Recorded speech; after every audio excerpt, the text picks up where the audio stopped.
ఈరోజు ఈ నగరం విశ్వ నగరంగా పెరగాలి. పదే పదే చాలా సందర్భాల్లో చర్చలు వచ్చినప్పుడు ఆంధ్రప్రదేశ్తో పోటీ పడదాం, మనకంటే అమరావతి ముందుకెళ్తుంది. మనం అమరావతితోని ఆంధ్రప్రదేశ్తోనే పోటీ పడేది, ప్రపంచంతోనే పోటీ పడదాము.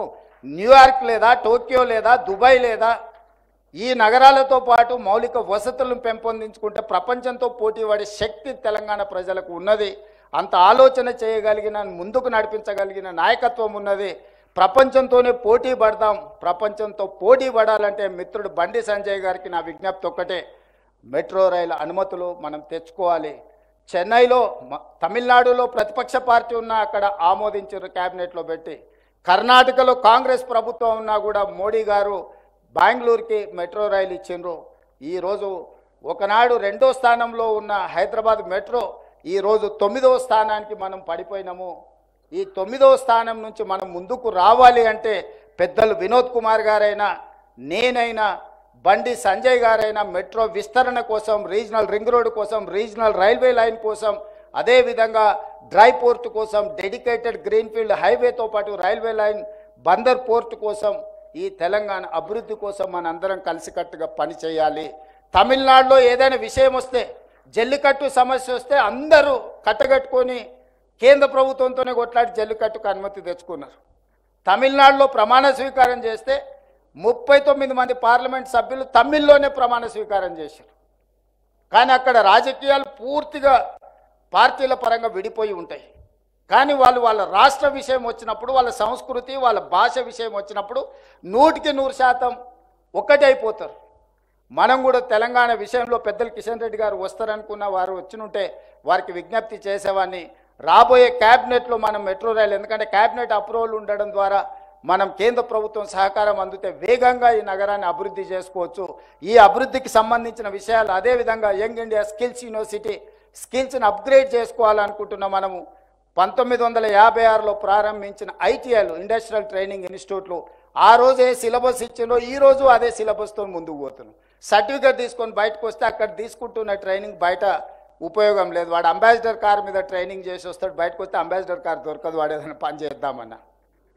అందుకే ఈ మధ్యకాలంలో టాటా సంస్థతో మాట్లాడి ఈ తెలంగాణ రాష్ట్రంలో ఉన్న 65 ఐటీఐలతో పాటు ఇంకొక 10 కలిపి 75 ఐటీఐలను 75 శాసనసభ నియోజకవర్గాలలో వాటిని అప్గ్రేడ్ చేయడానికి, ఈ ఐటీఐలను అడ్వాన్స్డ్ టెక్నాలజీ సెంటర్స్గా మార్చి ఈరోజు ప్రపంచంతో పోటీ పడి వాళ్ళకు పని కల్పించడానికి, సాంకేతిక నైపుణ్యాన్ని అందించడానికి అవసరమైన సిలబస్ని, అవసరమైన సాంకేతిక నైపుణ్యాలను అన్నిటిని కూడా ఏర్పాటు చేయడానికి ఇప్పుడు టాటాతోని మనం జాయింట్ వెంచర్ చేసిన తెలంగాణ రాష్ట్ర ప్రభుత్వం. దీన్ని అప్గ్రేడ్ చేయడానికి 2400 కోట్ల రూపాయలు ఖర్చు అయితే కేవలం 14% 300 కోట్ల రూపాయలు మాత్రమే తెలంగాణ రాష్ట్ర ప్రభుత్వం పెడితే, టాటా సంస్థ 2100 కోట్ల రూపాయలతోని 86% వాళ్ళ నిధులతోని తెలంగాణ రాష్ట్రంలో ఉన్న మారుమూల ప్రాంతాలలో ఉండే యువకులకు సాంకేతిక నైపుణ్యంలో శిక్షణ ఇవ్వడమే కాకుండా ఉద్యోగ ఉపాధి అవకాశాలు కూడా వాళ్ళే కల్పిస్తామని బాధ్యత తీసుకున్నారు. ఈరోజు మనం young India skills university PPP మోడల్లో తీసుకున్న పబ్లిక్ ప్రైవేట్ పార్ట్నర్షిప్. గవర్నమెంట్ ఒక ఫెసిలిటేటర్గా మాత్రమే ఉంది. ఆ యూనివర్సిటీ చైర్పర్సన్గా ఆనంద్ మహేంద్ర గ్రూప్ చైర్మన్ని ఈరోజు మనం యంగ్ ఇండియా స్కిల్స్ యూనివర్సిటీ చైర్పర్సన్గా పెట్టినాం. శ్రీనిరాజును వైస్ చైర్మన్గా పెట్టినాం. బోర్డ్ ఆఫ్ డైరెక్టర్స్లో ఈరోజు అపోలో, లేకపోతే రెడ్డి ల్యాబ్స్, అన్ని కంపెనీలలో లిజెండ్స్ ఎవరైతే కంపెనీలు ఉన్నారో వాళ్ళందరినీ బోర్డులో డైరెక్టర్లుగా పెట్టినాం.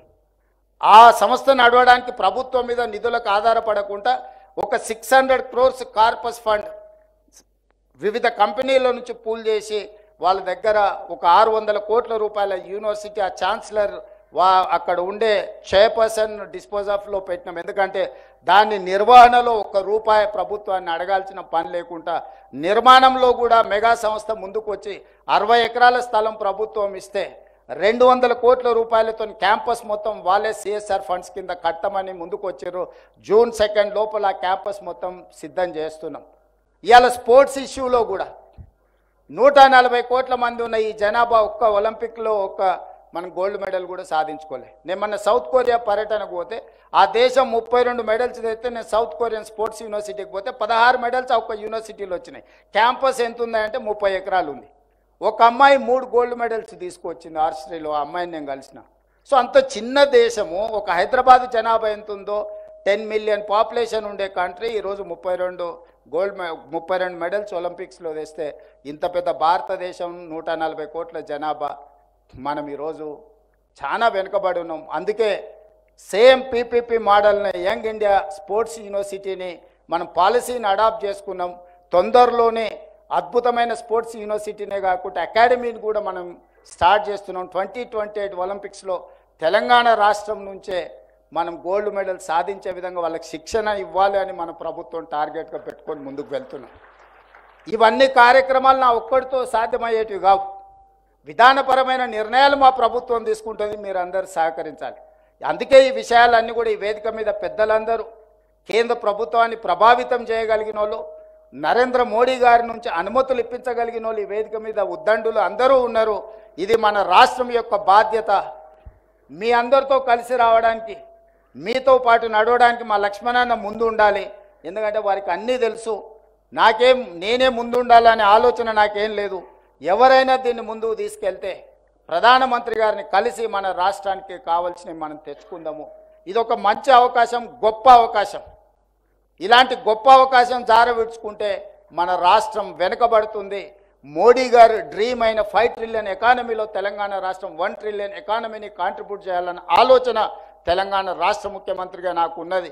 ఈ రాష్ట్రాన్ని అభివృద్ధి పదం వైపు నడిపించాల్సిన బాధ్యత మన అందరి మీద ఉన్నది. శ్రీరామచంద్రమూర్తి గారు వారి అనుభవాలు విద్యాసాగర్జీతో ఉన్న విషయాలను కూడా వారు ప్రస్తావించారు. సాగర్జీకి ఓపిక, అనుభవం ఉన్నది. వారి ఓపికను, అనుభవాన్ని నరేంద్ర మోడీ గారు దేశం కోసం వినియోగించుకుంటారని భావిస్తూ మీ అందరి దగ్గర సెలవు తీసుకుంటున్న మిత్రులారా, ధన్యవాదాలు.